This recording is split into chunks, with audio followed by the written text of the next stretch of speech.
Welcome back to Sacred Harmony, the space where healing meets higher consciousness.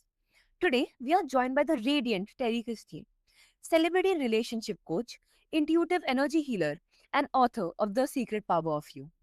She has helped thousands release energy blocks, decode subconscious patterns, and step into deep, vibrant love. From Bravo's Real Housewives to transformational retreats. So, if you have ever felt stuck in love, trapped in old family patterns, or just longing for a deeper connection with you, this episode is your energetic breakthrough. So, Terry, let's start with what many people don't even realize. They are carrying hidden energy blocks.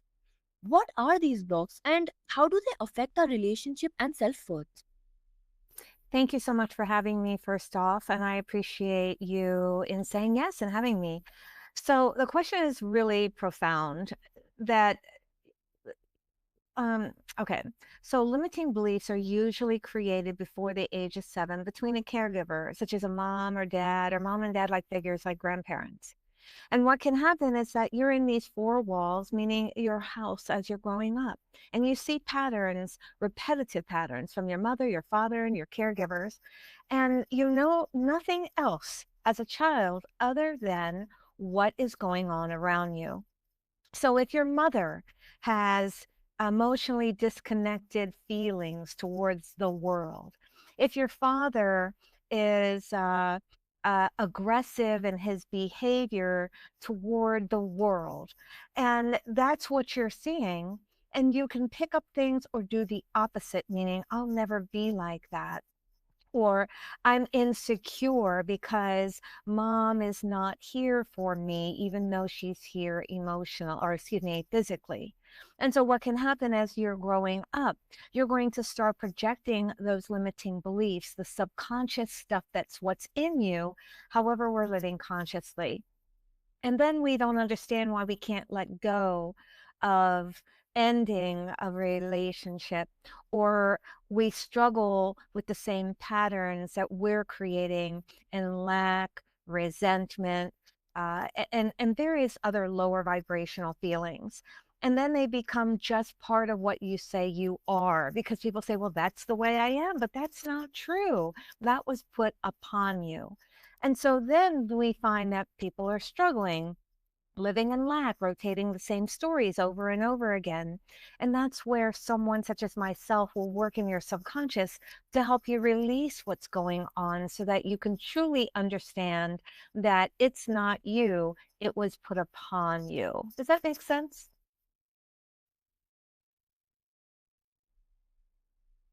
Mm-hmm, absolutely. So, how can someone tell if they're operating from a generational pattern rather than their own truth? Well, then we sit back and analyze what's going on or what has gone on in our childhood. So you could have a mom who may be struggling with self-esteem issues, and then you don't understand why you feel uncomfortable in your own body. So you have to look back and what the patterns were within that family dynamic, what your parent was doing, your mom, your dad, your grandparents. Were your parents struggling? Was there a lot of unconditional love, and you're trying to recreate those feelings moving forward in your own relationships? Because you could be, excuse me, sabotaging your own relationships, trying to recreate unconditional love or the feeling that you had, right, from the childhood. Now, you could say, well, this is my belief. Well, it's your childhood limiting belief that is what's creating you from being able to move forward and secure the things that you truly say that you want.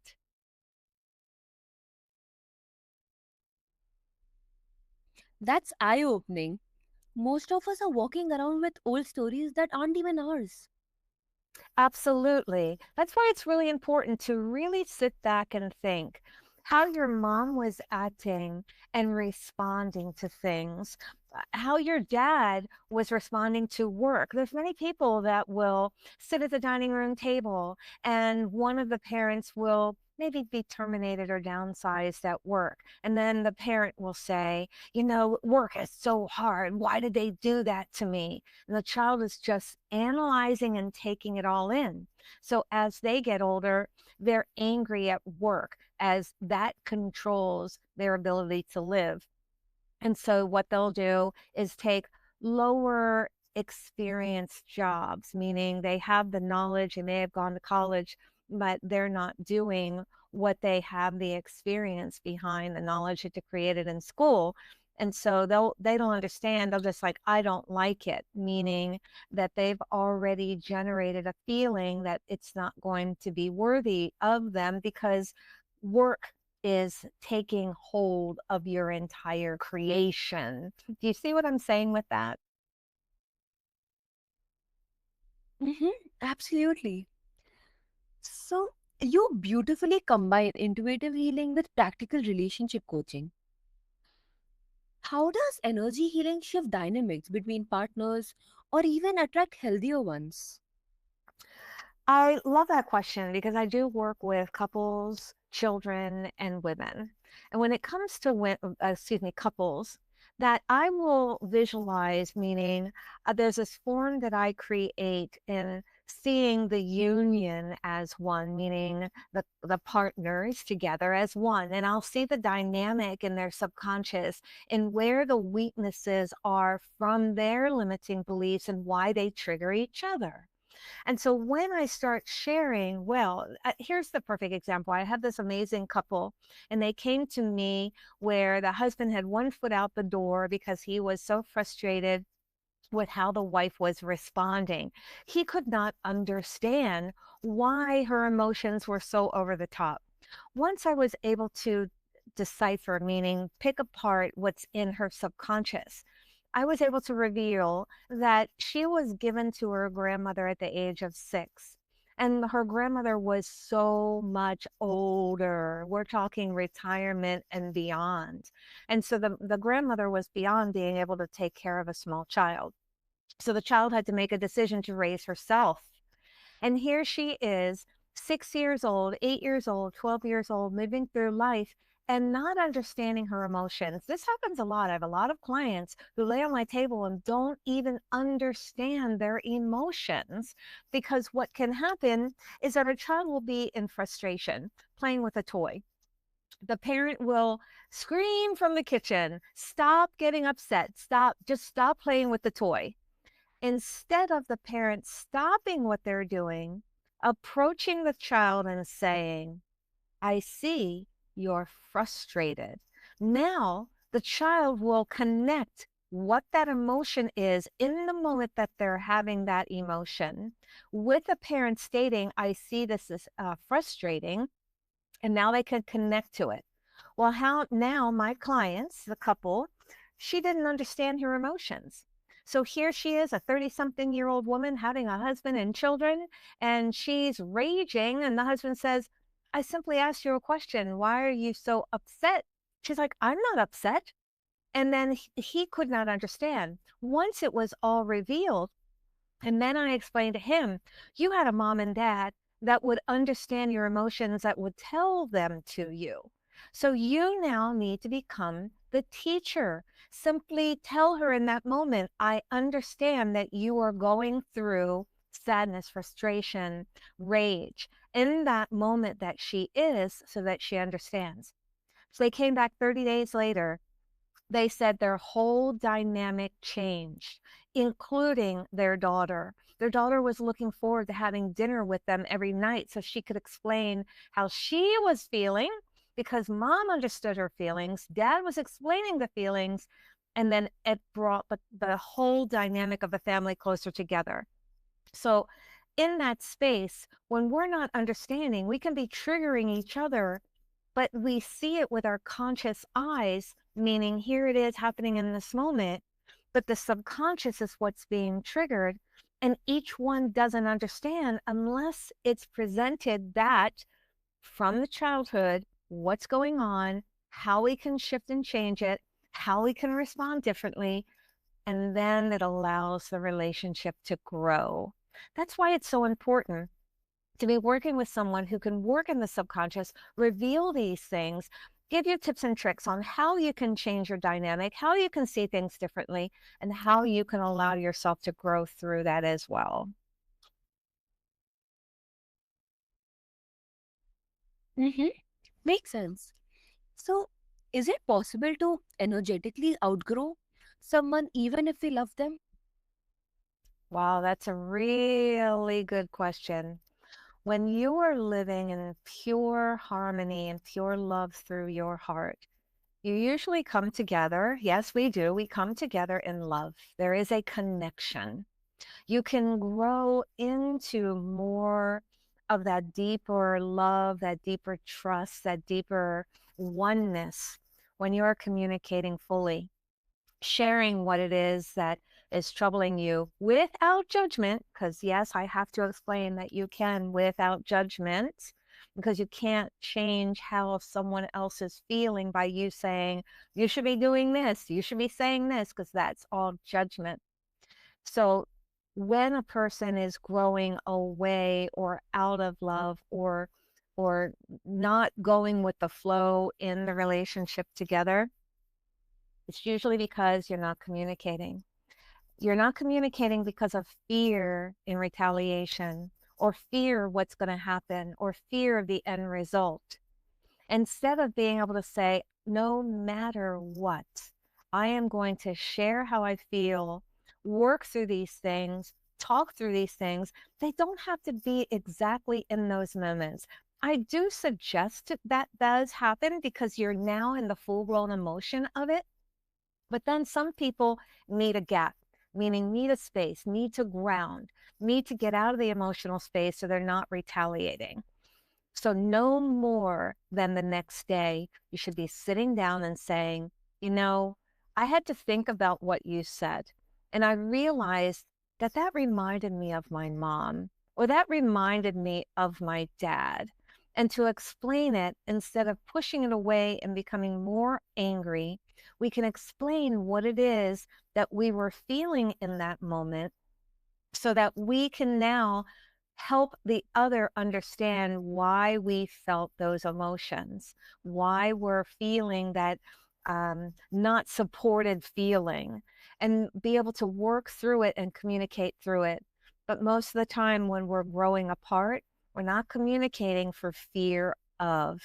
And that's where it's so important that we do have to share those emotions, to share those feelings, so that the other one understands what you're going through, so that you can work through them together. That's really how the end of a relationship turns into, because of the lack of communication and not sharing your feelings. Phew, that's a gentle but powerful reminder. Growth and love can coexist, even in a goodbye. Absolutely. Mhm. So, you work a lot with women in transition. What are your favorite self love practices that go beyond bubble baths and affirmations? Repeat that question again. I'm sorry. Yeah, so you work with a lot of women in transition. What are your favorite self love practices that go beyond bubble bath and affirmations? Oh, my self love. Thank you so much for women and moving forward and lifting their vibrations and feeling more love. First off, love yourself, meaning, you know what? Let me pause here and tell you a little story.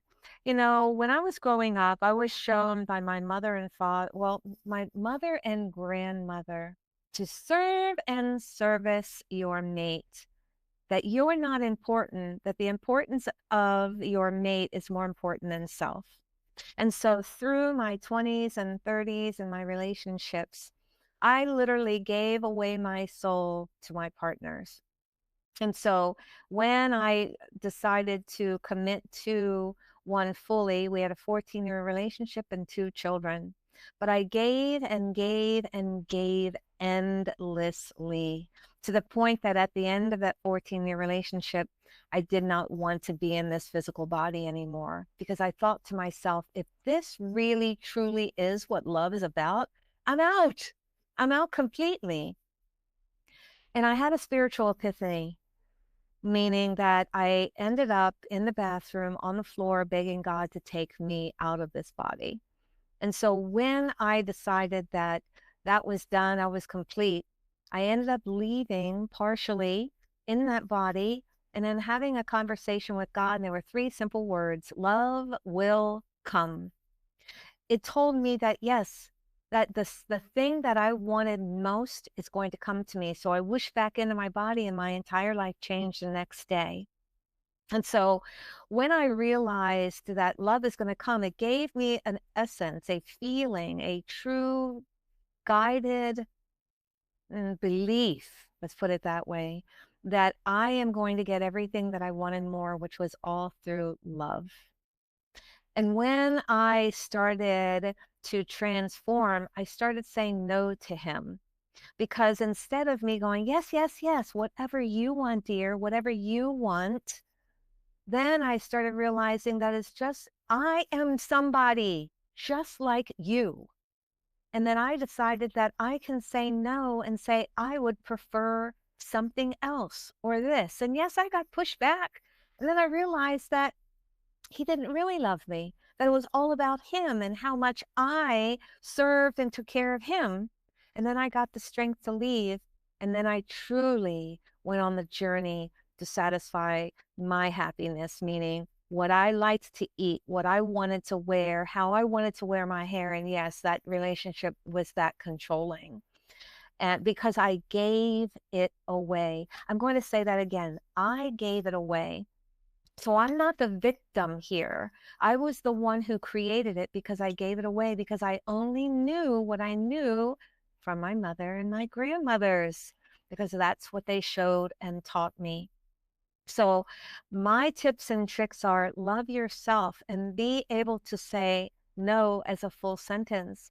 That I am somebody and I'm important too. And then instead of saying, no, babe, whatever you want, today I choose this. If that's okay, I really want to do this. When love is present in a relationship, they will say, yes, baby, I want you to have that. Come on, let's go. So being able to say yes, being able to find time for yourself, because we had two children and I was taking care of them. I was taking care of the inside of the house. He read a paper, he watched TV, and he did yard work. I did everything else, including having a full 9 to 5 job. I was overwhelmed with doing things for others instead of taking care of myself. So, number one, my friends, love yourself first, because when you do that, it's easy to love everyone else and they will be pouring into you as well. Also, spend time for yourself. Read a little bit, spend time in the tub a little bit, spend a little nourishing yourself. Because when I was spending so much time taking care of anyone else, there was no time for me. And I am somebody just like you. So there are 5 simple questions, or excuse me, 5 sentences you can say yourself to reclaim your own power. I am an infinite being. I reclaim my power. This no longer serves me. I send it back where it came from. And thank you. What you are doing is reclaiming your power from any emotion that may have taken you down or shifts you in another direction. That's an emotional state. And if the emotional state is taking you down, by simply stating those 5 sentences to yourself, and you can repeat them for 5 minutes, 5 hours, 5 days until you reclaim those feelings that you are somebody and you are loved and you are capable of having and receiving love, then all of those other thoughts and words that were projected upon you are not important anymore because you are.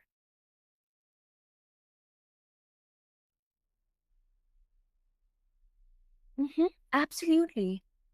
So, for someone who has never experienced unconditional love, how do you help them begin that journey with themselves? By starting with self and having your own unconditional love as well. You know, in order for you to receive love, you must be love. And you'll find that others that are not receiving unconditional love are not giving unconditional love. Or Like in my case, I was giving unconditional love and I was expecting it in return. However, I made it so easy and I'm showing this and so that people can understand exactly what it looks like. And that's why I'm sharing my story.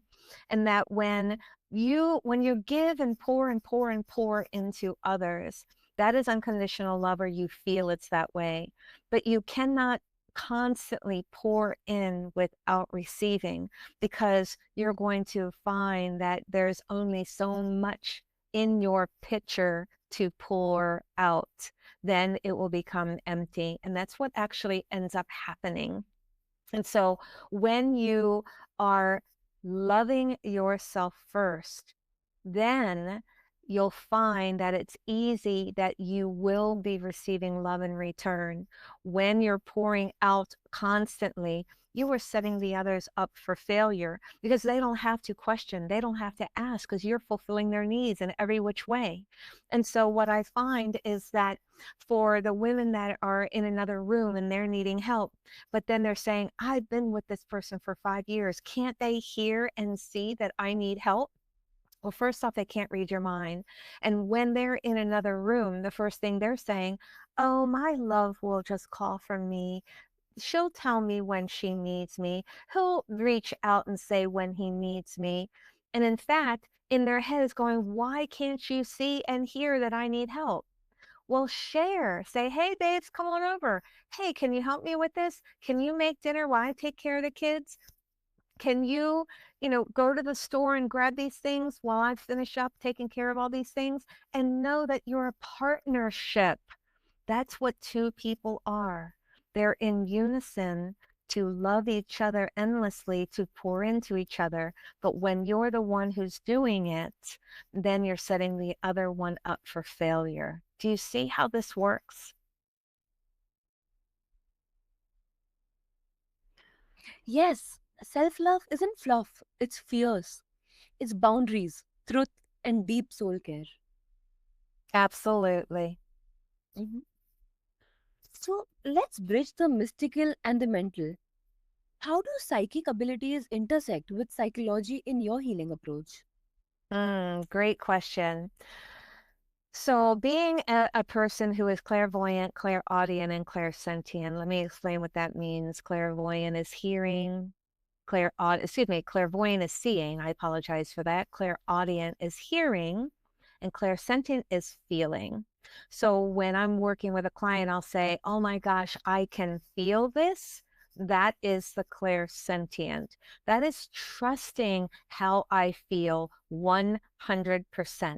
But most of the time, people live in the state where they're feeling it and ignoring it, or better yet, pushing it away, because they're saying, oh, but what if? And then they're not trusting 100% of what they're feeling, because they've now dragged in doubt. And so there's the combination of trusting, which is your intuition, that ability to be what you can label, well, intuition or psychic abilities. Intuition is the same, right? And then that physical form, meaning, oh, the doubt or resentment. No, I'm not going to do it because, right? That's that stranglehold. And so when you're beginning and fully living into trusting your feelings, no matter what, because what can happen is you can say, babes, something's up here. I'm feeling like there's some doubt here. What's going on? No, no, no, no, everything is okay. But they didn't want to tell you that they doubt that what they're going to say is going to work out, meaning being able to share how they feel, because you may retaliate or feel like they're saying something against you. And instead, being open to receive, meaning open to hear what another person has to say, not push back and say, you know what? I'm going to sit on that. I'm going to marinate on that and feel through it. And I'm going to get back to you later today or tomorrow and let you know how I feel, what you felt, what you're saying to me, and share it. So there's the interaction, the interaction with feeling your intuition and trusting that and sharing it out loud, and being in the physical form, but saying, well, this bothered me, or this is what I want and desire. and moving that essence, that feeling, and the sharing back and forth. The feeling is the intuition, the sharing is the physical form.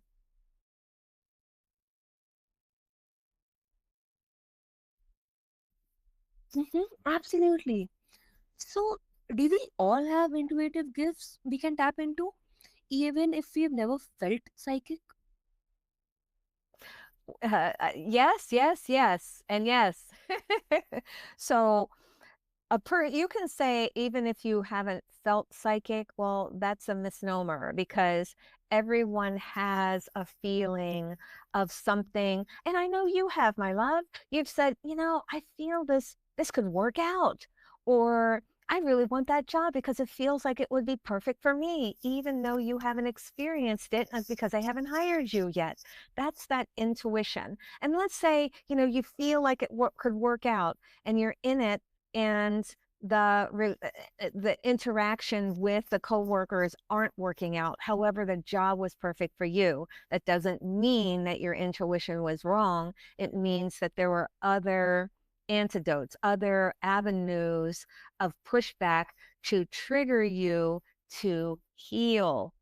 You may have had a lot of emotional baggage from a mother, and you had a coworker that reminds you of your mother. That's an opportunity to heal from mother limiting beliefs when a coworker starts triggering them. So yes, we all have intuitive gifts, psychic gifts. The word is interactive, it means the same, but we push them away or doubt them. And we now have to begin to trust. You'll say you may have a new partner or a new relationship, and then you'll say to yourself, no, I don't want to be, I'm just being insensitive. Or excuse me, I'm being too sensitive. Or, I don't want to share that with them for, he may not like that.